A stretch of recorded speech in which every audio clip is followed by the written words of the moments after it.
Então é numa situação dessa que a gente vai respondendo a Deus qual é a nossa. Porque Ele até sabe, mas a gente não sabe. E pensando um pouco nessa questão do qual é a nossa, eu gostaria de meditar com vocês em João capítulo 20, versículo 19, que diz assim: Ao cair da tarde daquele dia, o primeiro da semana, trancadas as portas da casa onde estavam os discípulos com medo dos judeus, os discípulos estavam trancados com medo dos judeus. Veio Jesus, pôs-se no meio e disse-lhes: Paz seja convosco. E dizendo isto, lhes mostrou as mãos e o lado. As mãos porque estavam furadas, né, ou com a cicatriz, e o lado que foi traspassado com a lança. Né? Alegraram-se, portanto, os discípulos ao verem o Senhor. Alegraram-se é o que o texto diz. E aí, é assombração, não? Ai, estamos ferrados, a gente está aqui com medo dos judeus. Mas alegraram-se. Disse-lhes, pois, Jesus entendeu a alegria deles, né? Disse-lhes, pois, Jesus outra vez. Ou risada amarela, risada de cachorro que caiu do caminhão de mudança. Fiquem em paz. Paz seja convosco. Assim como o Pai me enviou, eu também vos envio. E havendo dito isto, soprou sobre eles e disse-lhes: Recebei o Espírito Santo. Se de alguns perdoardes os pecados, são-lhe perdoados. E se lhos retiverdes, são retidos. Ora, Tomé, um dos 12, chamado Dídimo, não estava com eles quando veio Jesus. Disseram então os outros discípulos: Vimos o Senhor. Mas ele respondeu: Se eu não vi nas suas mãos o sinal dos cravos, e ali não puser o dedo, e não puser a mão do seu lado, de modo algum acreditarei. Passados 8 dias, estavam outra vez ali reunidos os seus discípulos, e Tomé com eles. Estando as portas trancadas, veio Jesus, pôs-se no meio deles, e disse-lhes: Paz seja convosco. E logo disse a Tomé, já chegou com pressa de falar com Tomé: Põe aqui o dedo e vê as minhas mãos. É da verdade, é da... Põe aqui o dedo e vê as minhas mãos. Chega também a mão e põe do meu lado. Não sejas incrédulo, mas crente. Meio que assim, não seja ridículo. Respondeu Tomé: Senhor meu e Deus meu. Disse-lhe Jesus: Porque me viste, creste? Bem-aventurados os que não viram e creram. Então, nesse trecho um pouco longo, quero chamar a atenção para os dois trechos, que está no versículo 23, e o outro está no versículo 29. O primeiro: Se de alguns perdoados os pecados, são-lhes perdoados. Se lhos retiverdes, são retidos. O versículo 29. Porque me viste, creste? Bem-aventurados os que não viram e creram. Bom, então nós estamos nesse episódio onde os discípulos que seguiram Jesus durante 3 anos, mais ou menos, viram Jesus fazendo coisas estrondosas. Eu acho que depois daquela situação dos 40 anos no deserto, onde aquele povo blasfemou contra tudo que Deus fez a eles, coisa que Deus não fez a nação nenhuma nessa terra, esses 3 anos de Deus habitando conosco é a outra grande chance que os homens tiveram de dizer: Deus existe. Né? Mas Deus tem um compromisso de não ficar provando nada para ninguém. Por isso que a vinda de Jesus, a vida de Jesus e a morte de Jesus são carregados desse paradoxo. Né? De um lado, aqueles que conheciam a Deus à época se tornam culpados pela morte de Jesus, porque eles assumiram pagar aquele mico histórico. Alguém fala assim: mas Jesus não morreu porque tinha que se cumprir a Escritura. Não, não é isso. Deus não precisa ficar cumprindo a Escritura para morrer. A Escritura é que precisa de Deus. Né? Jesus morreu para cumprir a Escritura no sentido de que o ser humano é mau. Até Deus aparecendo em carne e osso, eles vão dar um jeito deles de não quererem saber que ele é Deus. Então Jesus iria morrer, isso era inevitável. Se não fossem os judeus, iam ser os romanos, se não fossem os romanos, iam ser os gregos, se não fossem os gregos, iam ser os indianos, se não fossem os indianos, iam ser os índios americanos que iam matá-lo. Nesse sentido, foi que não foram os judeus que mataram Jesus, foram os nossos pecados, porque qualquer ser humano ia matar Jesus. Porque Jesus, ele é afronta ao que a gente considera como humano. Jesus não tem sede de poder, Jesus não tem sede de domínio, Jesus tem todo o poder, não está nem aí para o poder que ele tem, porque quem tem poder não fica lutando por poder. Então, para Jesus, ressuscitar o morto de 4 dias num dia e ficar morto 3 dias no outro, é a mesma coisa, porque para ele a luz e as trevas são a mesma coisa, a vida e a morte são a mesma coisa, ele é o alfa e o ômega. Então, o ser humano é que olha para aquilo e fala, eu odeio isso. Eu quero que você... E aí, qual que é a minha sorte aí? O que é que você veio trazer para mim? Vai querer morrer na cruz? O que isso mudou em mim? Por isso que ele faz esses milagres estrondosos, mas o grande show da graça, se é para falar em show, é aquele show de horrores, né? Não é um trono, não é uma coroa, é um madeiro e o deboche do homem na cara. E ele morre. Por isso que a gente fala que é paradoxo. Porque se por um lado Jesus tinha de morrer, porque o ser humano ia matá-lo, seja lá quem fosse, que nacionalidade fosse, por outro lado, os judeus atraíram para si um mico histórico, porque eles com toda...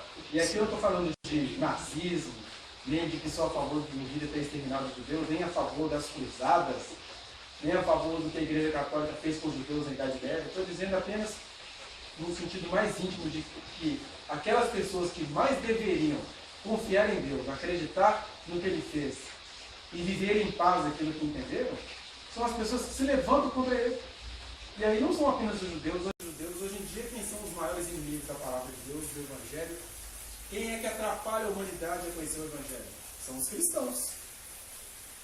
Né? Então, os cristãos são a nova versão dos judeus dos dias de Jesus. Se você for pegar no Brasil, a coisa vai só afunilando. São os cristãos, evangélicos, pentecostais, nem.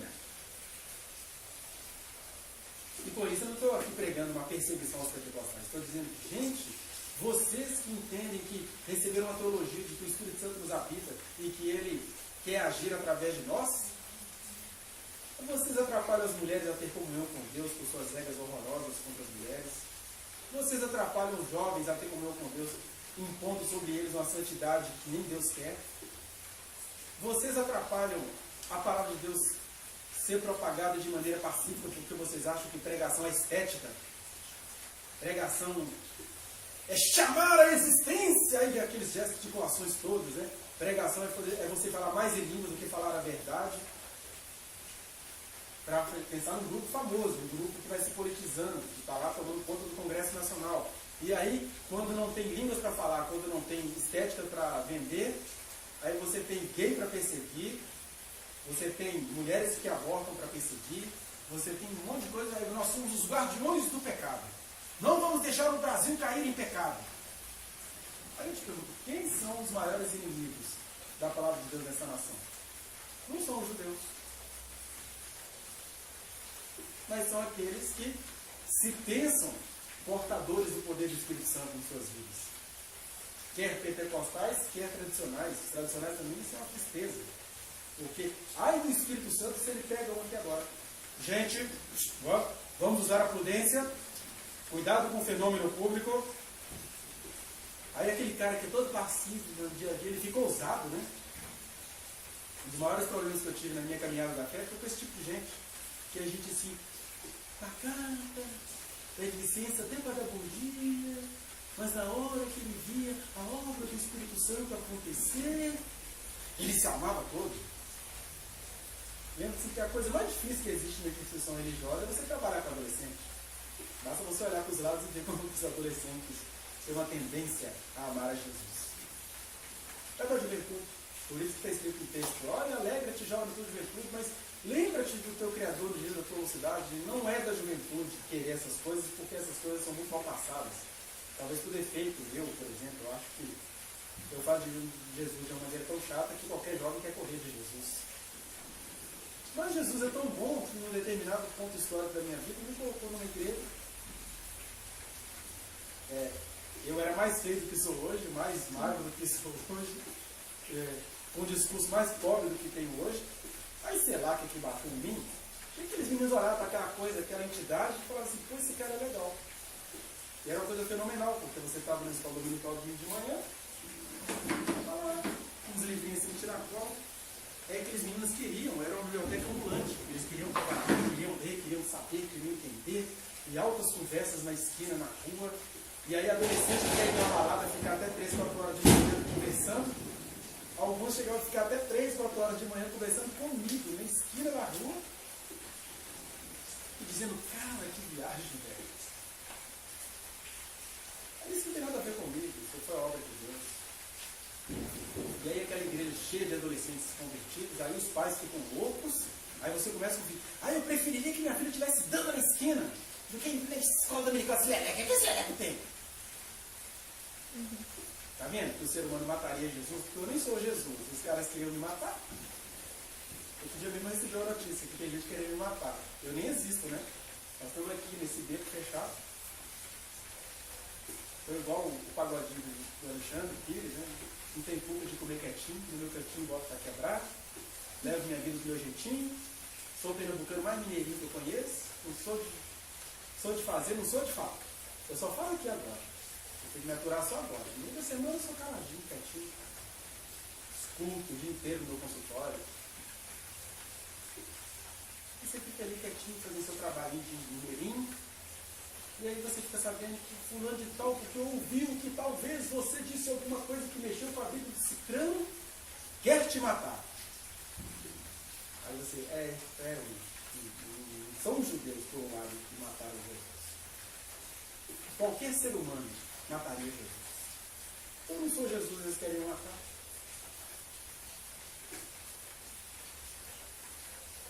E aí eu estava dizendo, aqueles adolescentes cheios do Espírito Santo, atraíram a ira da moçada da igreja. Eles não estão fazendo nada de errado. Você atrai várias vezes, e aí de repente encontra aquela menina que estava com fogo arvorando no corpo. Eu nunca tive esse discurso moralista de minha filha. Coloca o molde do Espírito Santo para que o seu povo saia desse discurso. Mas sei lá, a menina que poderia virar mãe aos 14, o fogo foi sublimado para ideias, para conhecimentos, para leituras, né? Um novo período de latência. E aí o pessoal já fica preocupado. Deve ser sapatão. Se fosse, né? Então começa esse discurso. E aí o homem lá que era todo assim, todo quietinho, ficava ousado, proibia coisas, não deixa igual. Você está proibido de emprestar os livros deste homem aí, já sabe quem é o homem, né? Eu ficava assim, cara, esse cara já deixou tanta coisa errada acontecer nesse culto, mas aí o cara agora quer que eu proíba. Aí a gente faz a transgressão, né? Os meninos, olha, né? Tem um bagulho aí pra nós? Tem bagulho, pega aí. Distribui os bagulhos do Espírito Santo. Fumo da graça.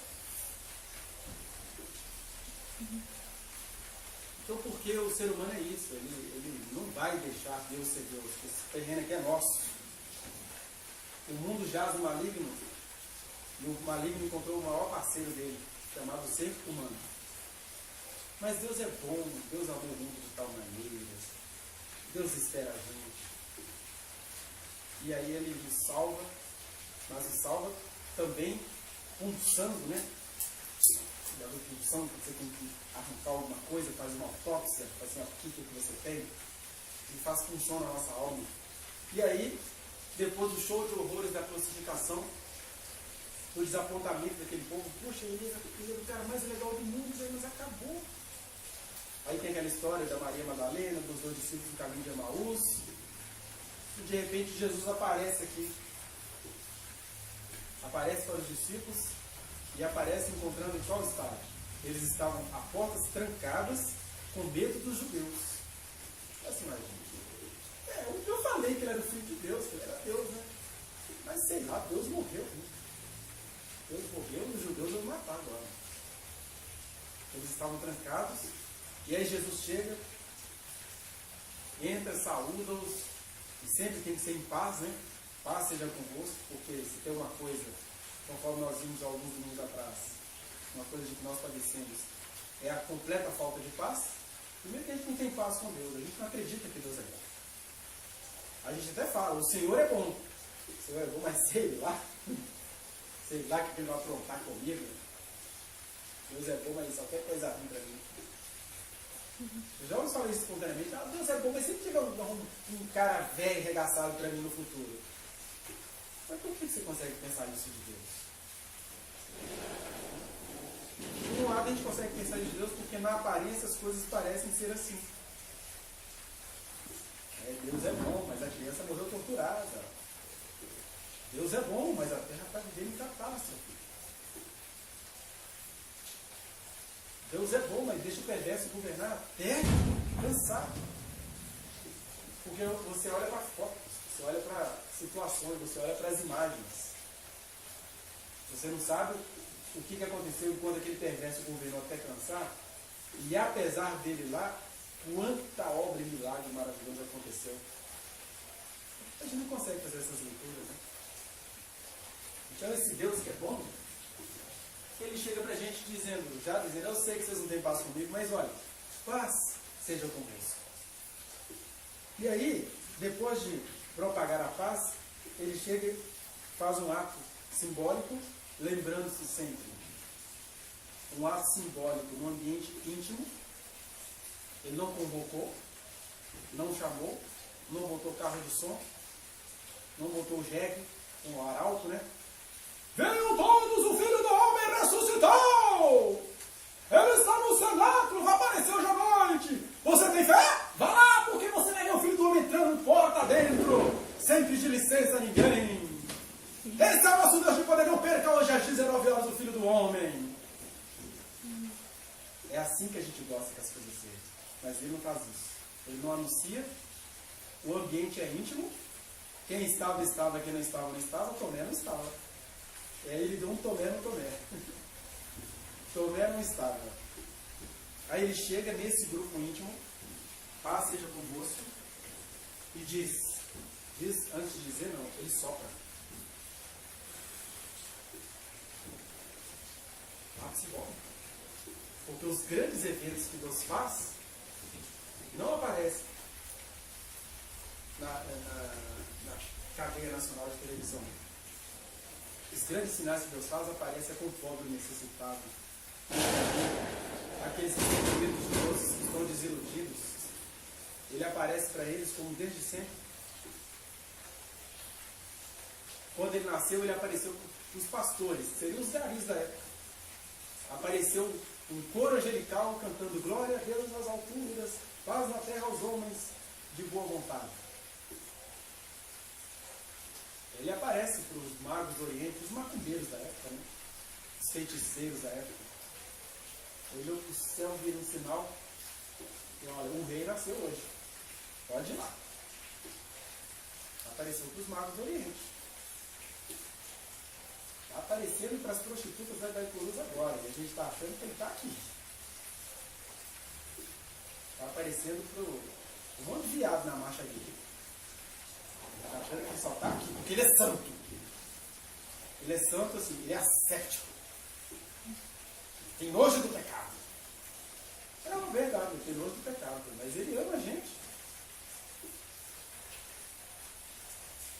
Eu gosto de cada coisa por amor a algumas pessoas que eu amo. E só está gostando disso. Não é que ele gosta do pecado, ele sabe assim, o que existe dentro de você que te liga naquele negócio. Por isso que eu falo que o Espírito intercede por nós com gemidos inexprimíveis. Porque ele fala assim, como é que eu vou separar isso, meu Deus? Releva, presta atenção. Olha o caráter dessa pessoa. Não desiste dela assim. Deus intercedendo por nós junto a Deus.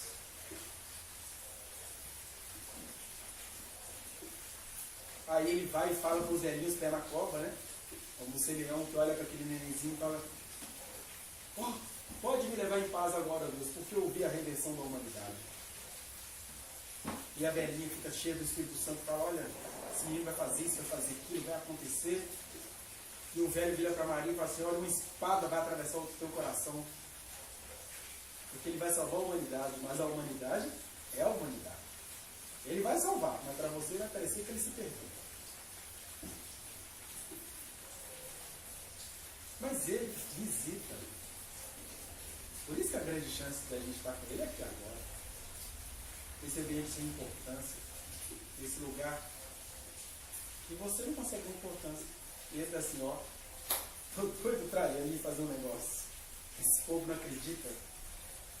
Eles não acreditam no lugar, não acreditam neles, não acreditam em mim, não acreditam em nada.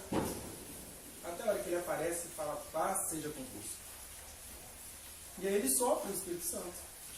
Eu estava dizendo para vocês, não foi anunciado, não foi público, não foi um espetáculo, mas foi verdade. Foi coisa verdadeira.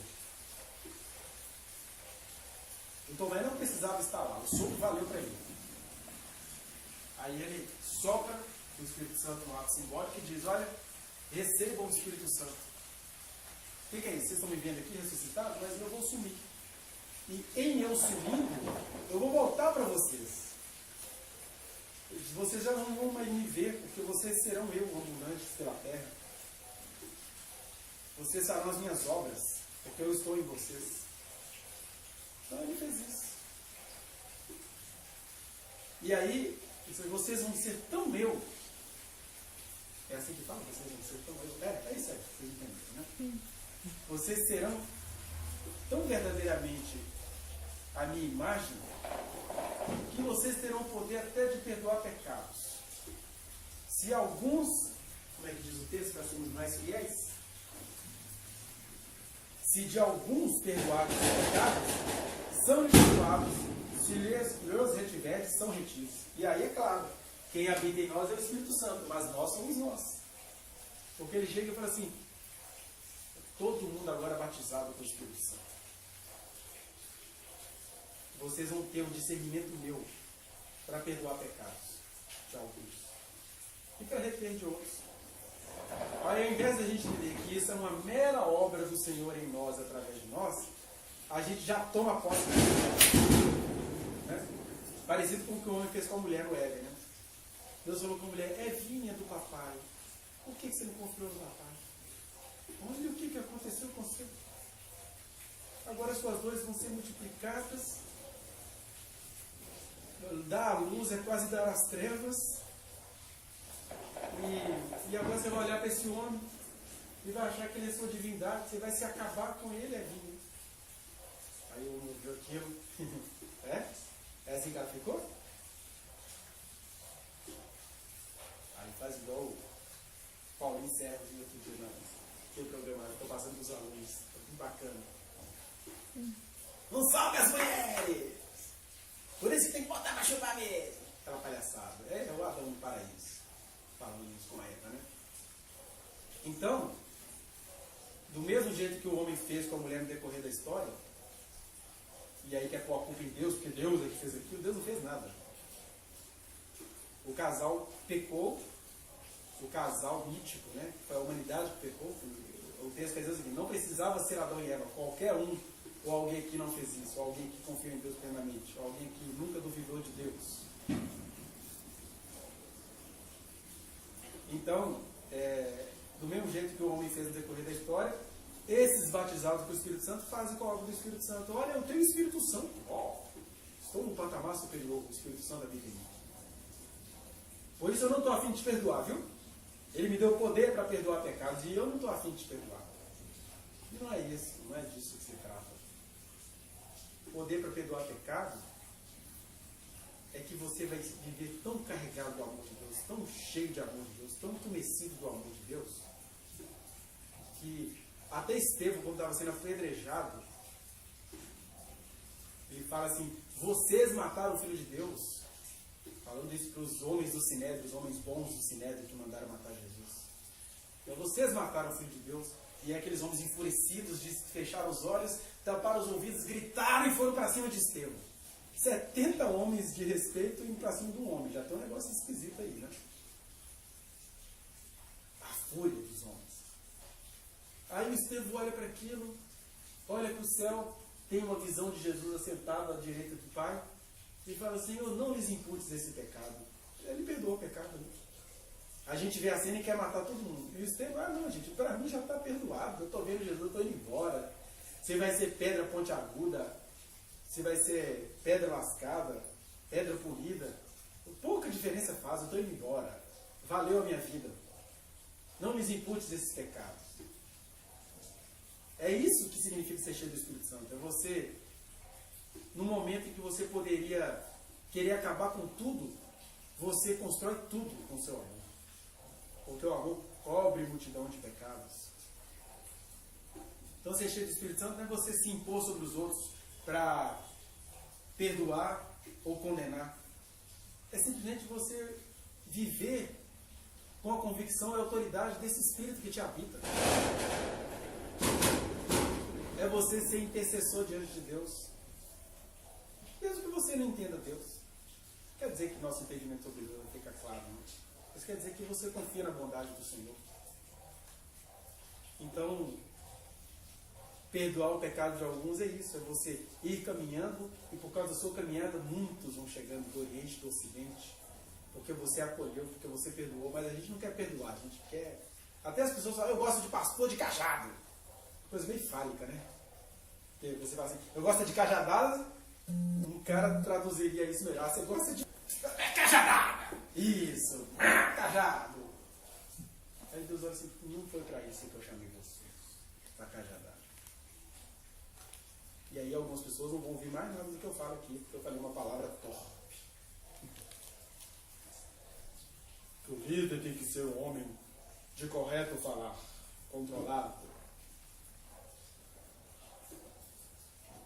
Mas o correto falar é você ser tão cheio do Espírito Santo que você sabe penetrar naquilo de mais esquisito que há no ser humano, para ele perceber assim: olha, Deus existe, cara. Alguém me entendeu. Alguém conseguiu falar a minha língua. Não foi assim que Deus fez? Ele nem precisaria vir ao mundo, porque se fosse para ele vir com bata de sumo sacerdote, com pedras com 12 tribos de Israel, ou para ocupar um lugar sagrado, o homem que ocupa um lugar sagrado não conhece as impurezas de uma mulher samaritana. Ele não, sem roupa, sem nada específico, foi lá e encontrou com aquela mulher no meio do dia e falou: dá-me de beber. Porque se você souber quem te pede, ele vai te dar de beber da água da vida. Isso é uma torpeza. E ele não falou palavra torpe, mas ele agiu de maneira torpe. Porque o homem consagrado, o homem consagrado tem que ter postura, rapaz. Tem que ter peito para andar com Deus. Qual escola teológica você estudou? Onde você congrega? Eu congrego no universo. Deus vem falar comigo todo dia. Se você acha que isso é uma psicose, eu sinto muito por você.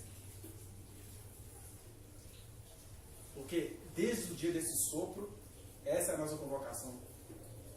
Credes em Deus? Credes também em mim. Então, eu sou Deus, já soprei sobre vocês e agora vocês serão a minha presença no dia a dia. Quando vocês entenderem isso, até as suas questões vão perder importância. Você vai parar de ir no culto de empresário, vai parar de ir no culto da Sagrada Família, vai parar de ir na sexta-feira da libertação. Porque quem tem o Espírito Santo não vai fazer campanha de libertação. Quem tem o Espírito Santo vai entrar nos lugares e o gadareno vai pular. Quem tem o Espírito Santo, se não tem gadareno para pular, vai botar a boca no pó e vai interceder por aquilo que você acha que não tem intercessão. É isso que significa perdoar os pecados. Não tem nenhum ritual. Irmão, eu sou consagrado ao homem de Deus. Quem vai passar aqui para receber o perdão do Senhor? A autoridade que Ele colocou na minha vida. Essa coisa cinematográfica, né? Essa coisa que a gente precisa provar para os outros. E, na verdade, os homens que estão recebendo perdão de pecados nesse momento, estão recebendo perdão de pecados de pessoas que vocês nem imaginam.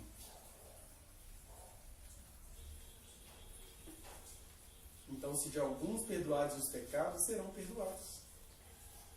Por que alguns? Não é que eu vou decidir quem é perdoado e quem não é, porque eu não sou Deus. Eu sou cheio do Espírito Santo, mas eu não sou Deus. Então não é todo mundo que vai passar por mim. Metade de alguns mesmo. Quem passar por mim vai receber perdão o tempo inteiro. Mesmo que o perdão venha com cara de retenção. Outro dia eu vi, num papo de graça, né? A menina, que só o Espírito Santo pode fazer isso, né? Porque quando você atende pessoas que estão sendo molestadas, elas têm todos os motivos do mundo para calar a boca.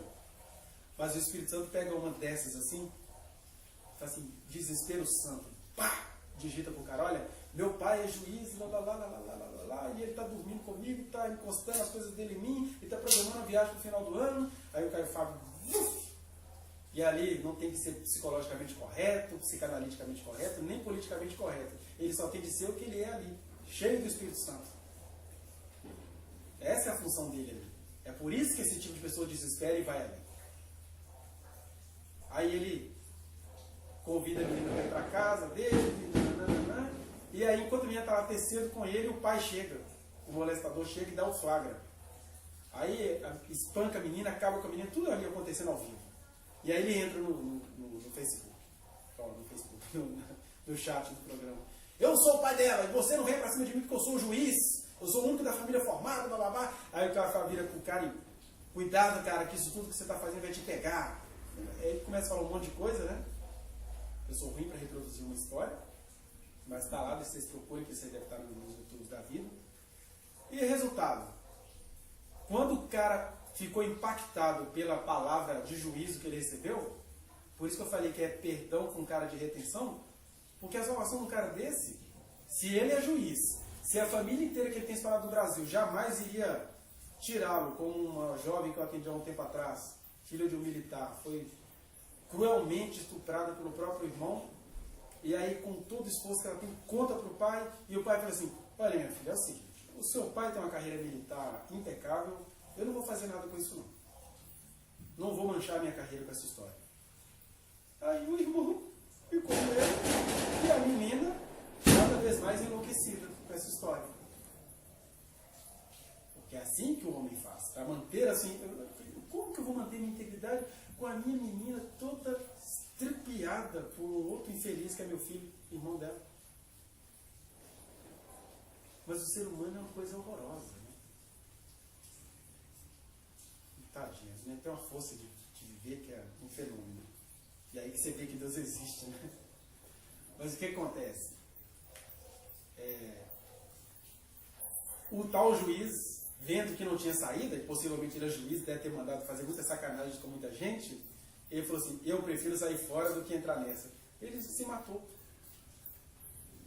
Sei lá, em menos de 48 horas ele se matou. Vendo que, tipo, perdi, já era. É claro que ele fez isso, aí a gente ficou, ele se matou, tadinho. Ele se matou porque ele queria sacanear com a filha dele mesmo. Olha o que você fez comigo. Aí já vira aquela loucura e a história tem mil e uma reticências, né? Mas o que eu estou querendo dizer para vocês? Que ainda que o cara tenha se matado com essas requintes, perdão de uma vida dessa é deixar de existir. Sem moralismos amoristas. Que tem o amor e tem o amorismo, né? Amor é você entender isso. Cara, esse cara tem um coração tão perverso que o único jeito dele ser salvo é pela linguagem perversa. Aí as pessoas que são contra Pedro irmão, não, você estava de perversa, não. Eu queria que arrancasse o dedinho dele todo dia. Pô, cara, você é mal pra caramba. Você quer acabar com o mal fazendo uma maldade dessa? Então o cara foi lá e se matou. Ninguém fez nada contra ele. Ele é juiz, poderoso, se achava gostosão, ele se matou. E a menina teve paz. Em termos. Né? Deve ter tio, primo, não sei o que. Olha o que você fez com o seu pai. Gente, mas ele estava me molestando. Mas ele é seu pai! Eu acho engraçado esse pensamento social, né? Ele é seu pai, ou seja, ele tem o poder sobre a sua sexualidade. Ele é juiz, o único cara graduado da família. O que você fez com a gente? Aí só mesmo esse perdão de Deus com essa cara de facão. Corta um cara desse.